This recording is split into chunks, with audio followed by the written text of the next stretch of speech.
Good morning বন্ধুরা, দেখো সকাল সকাল আজকে একটু বাসি কাজ শুরু করে দিলাম। আর প্রচণ্ড ঠান্ডা পড়ছে, ঠান্ডার জন্য বাসি কাজের মানে এগুলা ব্লক টক করতে একটু সমস্যা হচ্ছে। আমার এক জায়গা থেকে আরেক জায়গায় শিফট হয়েছি। দেখো আমরা কি তা করবো বন্ধুরা, এক জায়গা থেকে আরেক জায়গাতে যাব।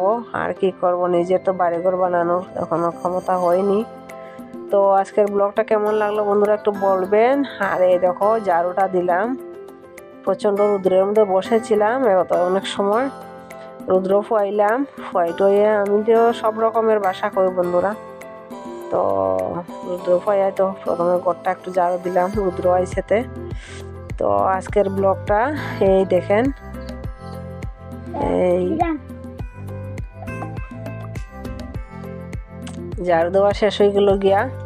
প্রচণ্ড ঠান্ডা লাগছে আমার আজকে, কি জানি হয়েছে, ভোরবেলা উঠছিলাম, উঠিয়ে ঠান্ডা লাগে গেছে গিয়া। আর হাত পাও ঠান্ডা হলে আমার হাত পা গরম হয় না, প্রচণ্ড সমস্যা হয় আমার।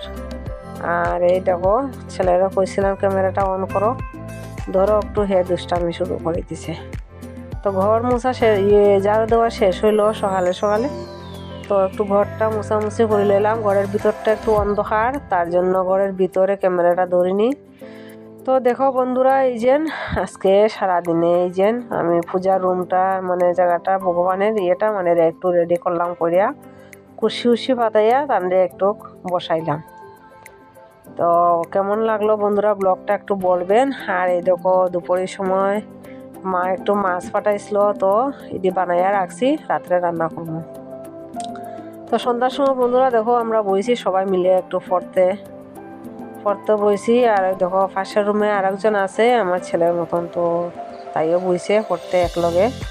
তো আমরা পড়াশোনা করতেছি এখন, করিয়া গিয়া রান্না টান্না করবো। তো সবিতা সেন ফ্যামিলি ব্লকে সবাইকে অনেক অনেক শুভেচ্ছা আর ভালোবাসা রইল বন্ধুরা আমার তরফ থেকে। আপনারা সবাই আশা করি ভালো আছেন, আমিও ভালো আছি। তো নতুন ব্লগ আরেকটা দেখার জন্য রেডি হয়ে থাকেন। তো আজকের ব্লগটা এখানে সমাপ্ত করলাম, কাল আবার নতুন একটা ব্লগে দেখা হবে।